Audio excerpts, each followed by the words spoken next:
thank you for joining us on this dark and tragic occasion.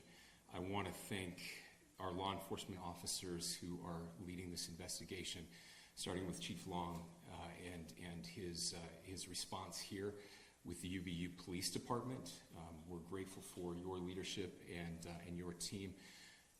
And again, to the speakers that you've just heard from who are co-leading this investigation. I also want to recognize Sheriff Mike Smith, who has been an invaluable partner as this investigation moves forward. I've been in touch with President Trump, with FBI Director Kash Patel. We are completely aligned with our state and federal partners as we work through this case. Now, this is a dark day for our state. It's a tragic day for our nation. And I want to be very clear that this is a political assassination. We are celebrating 250 years of the founding of this great nation. That founding document, the Declaration of Independence, that this great experiment on which we embarked together 250 years ago, that we are endowed by our Creator with certain unalienable rights. The first one of those is life. And today, a life was taken. Charlie Kirk was first and foremost a husband and a dad to two young children.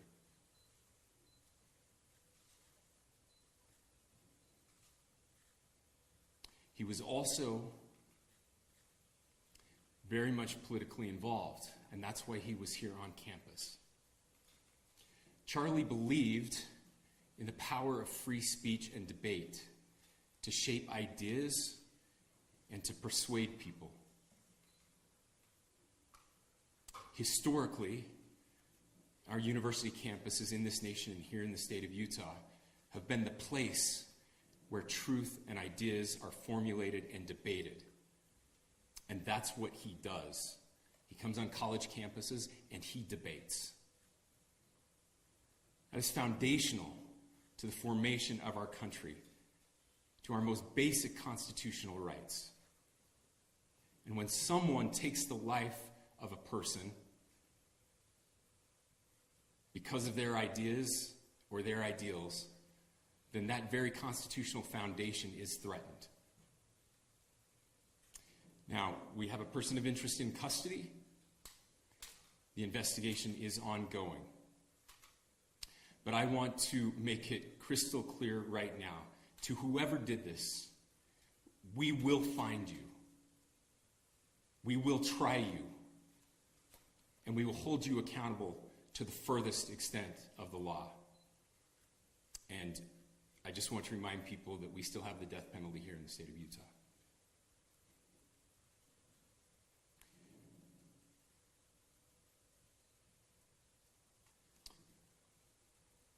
Our nation is broken. We've had political assassinations recently in Minnesota. We had an attempted assassination on the governor of Pennsylvania. And we had an attempted assassination on a presidential candidate and former president of the United States, and now current president of the United States. Nothing I say can unite us as a country. Nothing I can say right now can fix what is broken. Nothing I can say can bring back Charlie Kirk. Our hearts are broken. We mourn with his wife, his children, his family, his friends. We mourn as a nation. If anyone in the sound of my voice celebrated even a little bit at the news of this shooting, I would beg you to look in the mirror and to see if you can find a better angel in there somewhere. I don't care what his politics are. I care that he was an American. We desperately need our country desperately need leaders in our country, but more than the leaders, we just need every single person in this country to think about where we are and where we want to be. To ask ourselves, is this it? Is this what 250 years has wrought on us? I pray that that's not the case. I pray that those who hated what Charlie Kirk stood for will put down their social media and their pens and pray for his family, and that all of us will try to find a way to stop hating our fellow Americans. With that, we're happy to take a few questions. The FBI director is posting that a suspect is in custody. I would just like clarification. Do you or do you not have a suspected shooter in custody? We have a person of interest in custody that is being interviewed right now. That is not George Zinn. That is not George Zinn. That is correct. Is there any still searching or looking for another shooter or anybody else related to this? Yes, we are actively looking for anyone and everyone who has any possible information relating to the shooting. Can you tell us details about the suspect being taken into custody? Where? How long ago? We cannot at this point, but we will get you that information when we can. Is there believed to be a second individual involved in the shooting? At this point, there is no information that would lead us to believe that there is a second person involved. Can you guys talk about the possible shooter?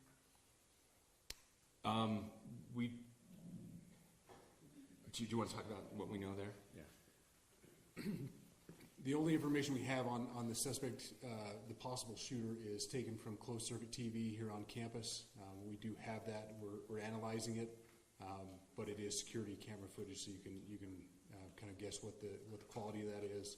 But we do know dressed in all dark clothing, but we don't have a much better description other than that. Where do you think the shot came from? The shot came from here on campus, from a location at a potentially from a roof. Yes, a longer distance shot from a roof.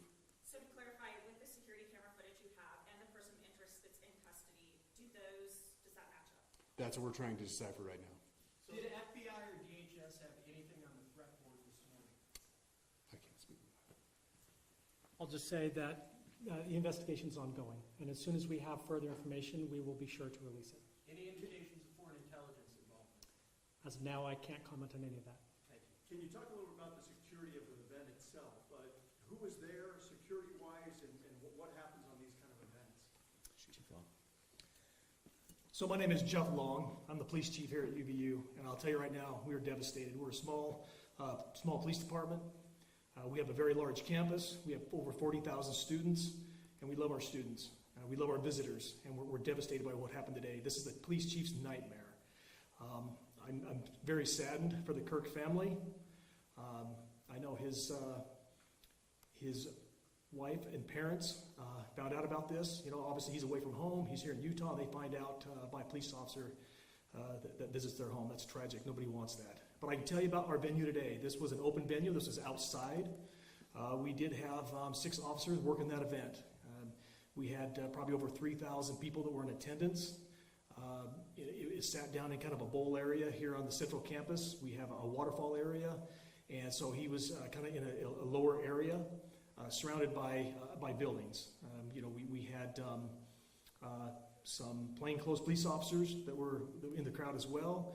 We train for these things, and you think you have things covered, and these things, unfortunately, they happen. You try to get your bases covered, and unfortunately today we didn't. And because of that, we had this tragic incident. So we did have officers there. We had Charlie Kirk's team.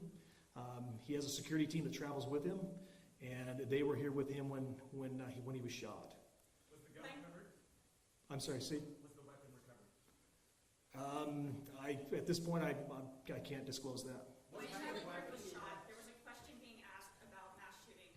Was that person apprehended, and do you know who asked that question? Say the question again. I don't know if I understand what you're saying. When Charlie Kirk was shot, he was answering a question about mass was that person apprehended, and do you know who asked that question? I do not. We do not have that at this moment. What kind of Late- weapon was used? Ladies and gentlemen, we have time for just one more question, so thank you. Yeah, a question for the chief as well.